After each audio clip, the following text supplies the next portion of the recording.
Okay, we are back. This is Math 260 Statistics.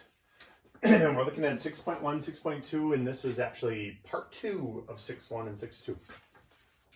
So, real life application problem. Each month, an American household generates an average of 28 pounds of newspaper for garbage or recycling. So this is old. Assume the standard deviation is 2 pounds. Assume the amount generated is normally distributed. So if a household is selected at random, find the probability it's generating more than 30.2 pounds per month. So what we're going to do is we're going to draw ourselves a picture. They want to know the probability that X is greater than 30.2. They gave us that it was a standard normal curve, but now we don't have the 28. We're not going to put the 28 and the 30.2 down on this. We're going to put it on a standard normal curve, meaning I want to find the z-score. And the z is going to be greater than whatever the z-score is for this. So let's go and do that. Again, we did this on the test, last test, but we're going to do it again. So to find a z-score, that's x minus mu over standard deviation. And so x given is 30.2.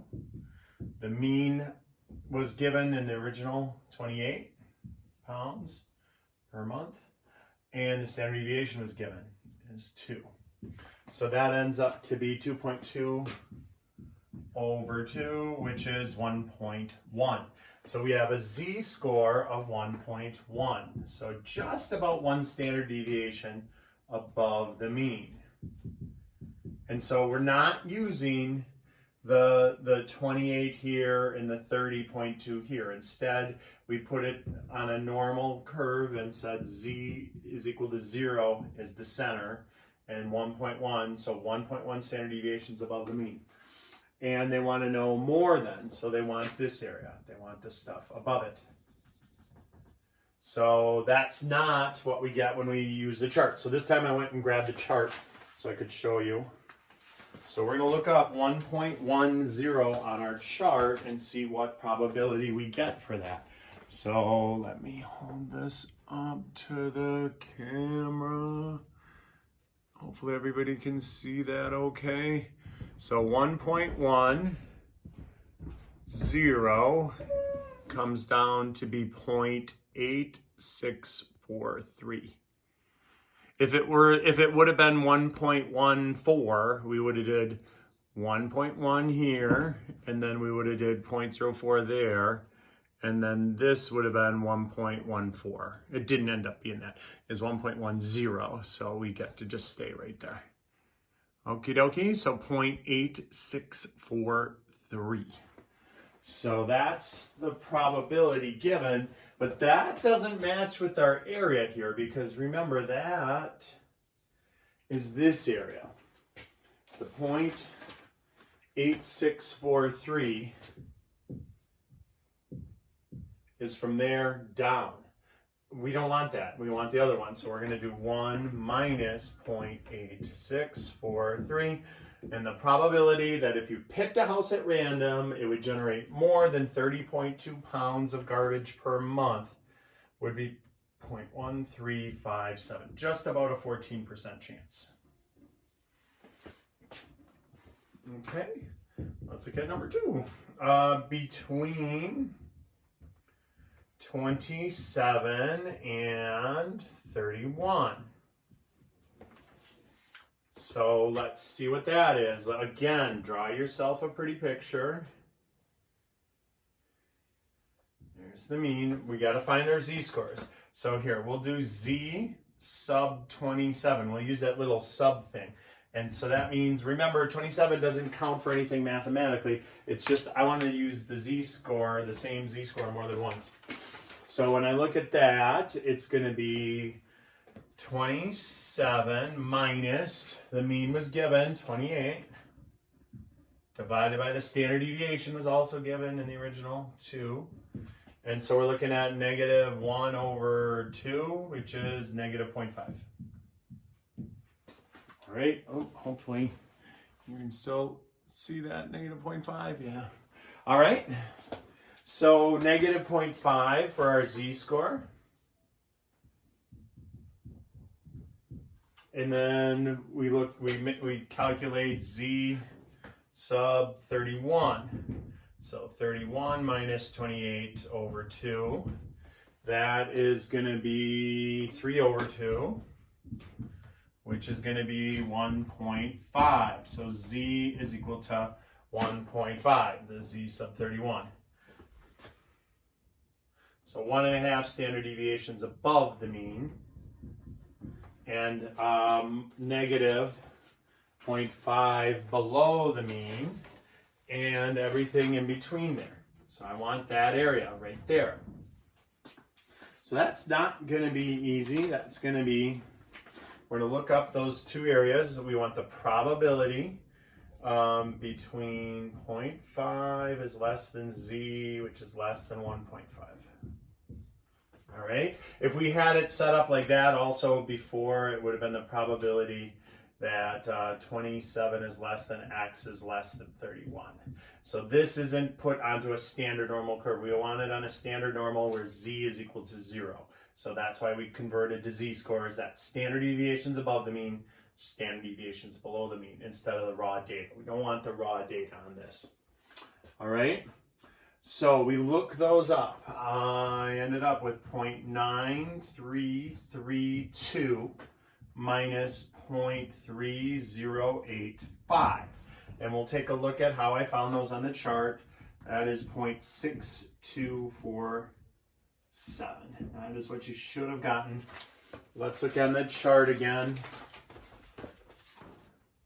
So we needed the top end was 1.5. So when we look that up on our chart, we're looking at 1.5 is right there, and then 0. And so 0.9332, that's where that came from. All right, the other one is negative 0.5. So go all the way down to negative 0.5. 0 is 0.3085, which is what we used on the board. All right. Okay, let's do letter C, an exclusive college. Exclusive. Fancy. Desires to take only the top 10%. Oh boy. So the top 10% only.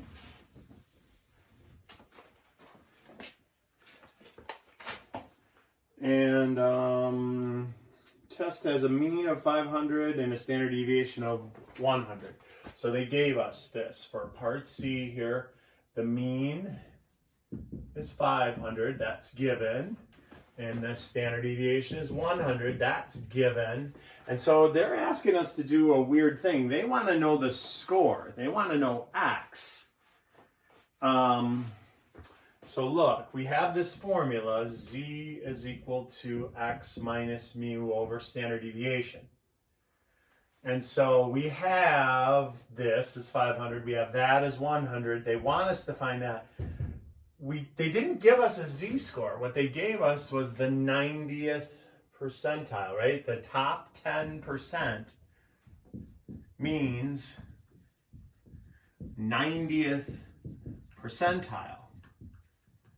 So we're going to use our chart backwards. We're going to look up 0.9000 and figure out what z-score matches with that. So we're gonna go the other way. We're gonna backtrack it. So here, let me show you. I'll circle it so you can see it when I hold it up to the there. C3PO, hold those markers. So we got to go to the 90th percentile. So on the chart, I'm finding the 90th percentile in here. And so,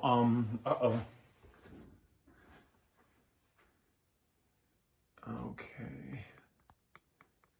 still good. All right, so the 90th percentile is 0.9015 or 0.8997. This is probably closer. So that 0.8997. So when we work backwards on that, we follow that back over, and that's 1.2. That's the row that it's on. And then the column that it's on is 0.08.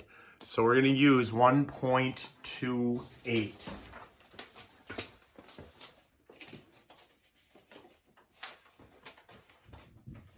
All right, so 1.28.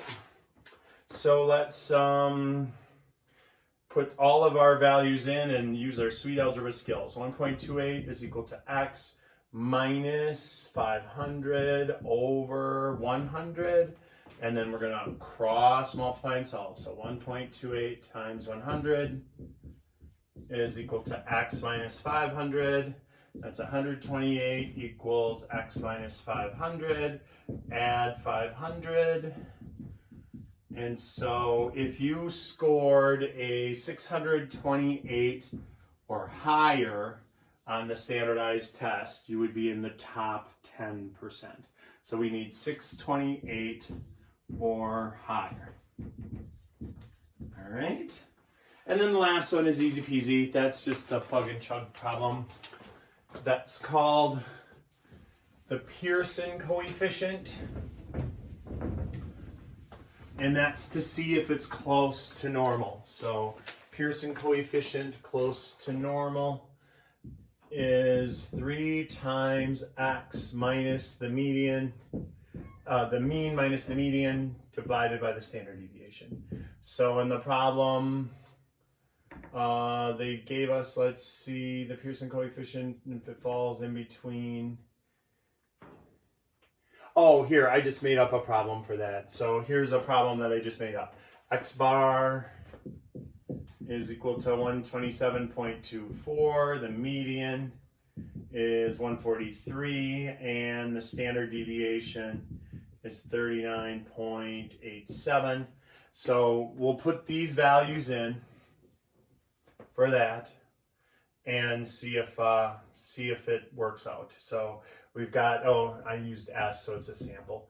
So now look, 3 times x bar is 127.24 minus the median was 143 of the set of data, and the standard deviation was 39.87.